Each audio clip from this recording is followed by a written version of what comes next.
Ассаламу алейкум, бир туугандар. Көптөн бери силер менен YouTube'га дагы видео тартпай калдым. Ровно бир айдан ашты болуш керек видео киргизе элекмин. Ал эми бул видеонун темасынан жана обложкадан туура эле түшүндүңүздөр болуш керек. Бир айдан бери Тариф К+ Toyota Camry'де жүрөм.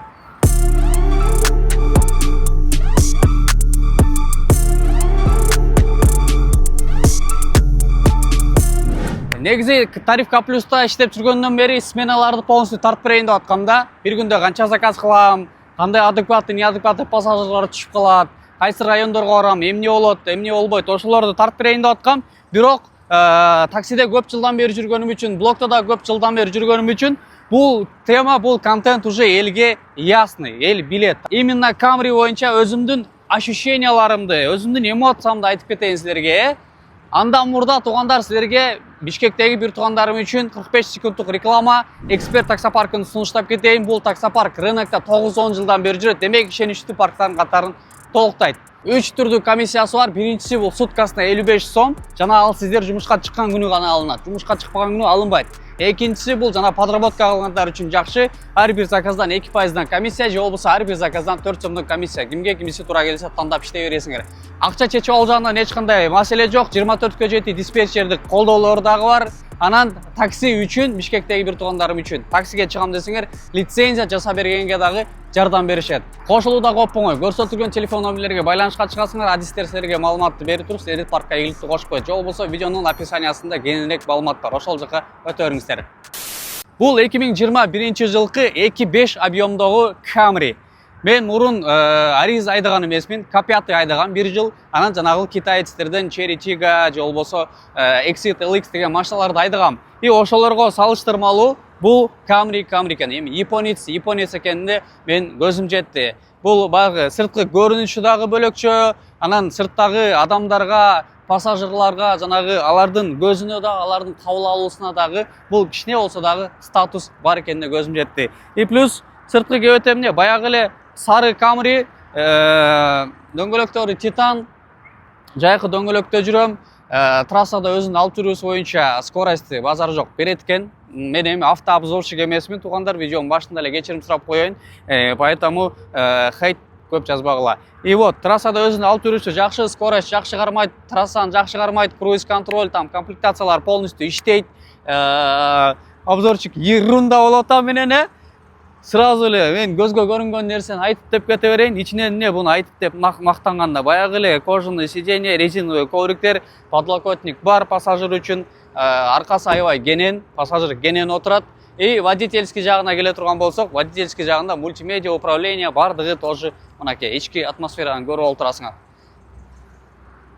Руль, мультируль, круиз контроль, автомат коробка, там сенсорный экран, двухзонный климат контроль, там режимдер алмашат, подогрев сидений, там, короче, навороченный майда чөйдөлөрдүн бардыгы бар. Азыркы учурда бунун пробеги 385 000 болуп отурат туугандар. Элестеткиле, 385 000, полностью электропакет, центр замок.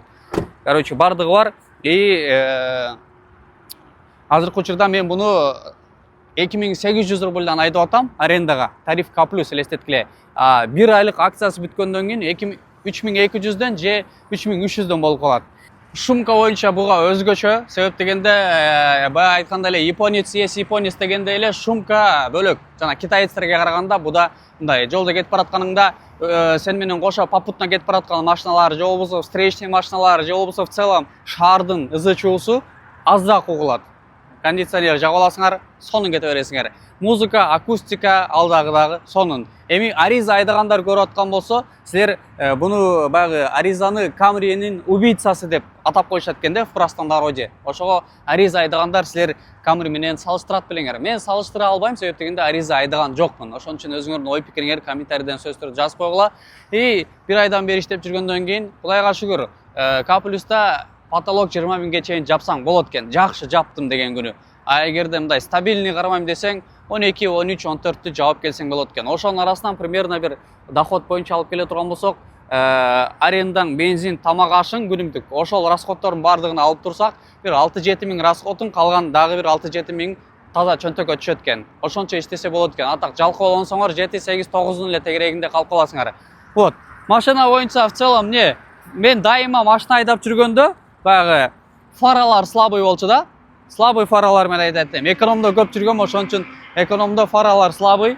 И бунун фаралары Кудайга шүгүр, ближний дагы, дальний дагы сонун. И мен баягы эме эмесмин да, Шумахер эмесмин, мындай ылдамдыкты жакшы көргөн адам эмесмин. Мен плавность, комфортту жакшы көргөн адаммын. Ошон үчүн шлифовать этип, дрифтовать этип же скоросттар басып көргөн жокмун, бирок светофордон светофорго анча-мынча басып калсаң жакшы эле. Как-никак таксопарктын машинасы болгон үчүн эме кылбайм.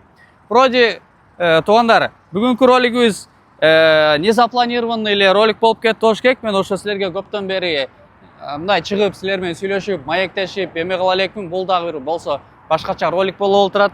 Дагы да ушундай роликтерди балким көргүңөр келип аткан болсо, ой пикир жазып койгула, каналга каттала элек болсоңор катталып койгула туугандар.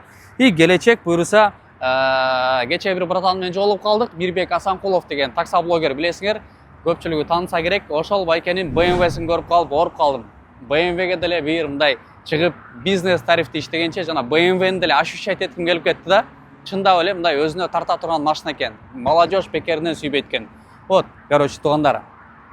Ошол көп сөз бок сөз демекчи, бүгүнкү ролик ушуну менен жыйынтыктайт болуш керек. Силер менен кийинки жакшылык роликтерден көрүшкөнчө коштошом. Барыңарга ассаламу алейкум.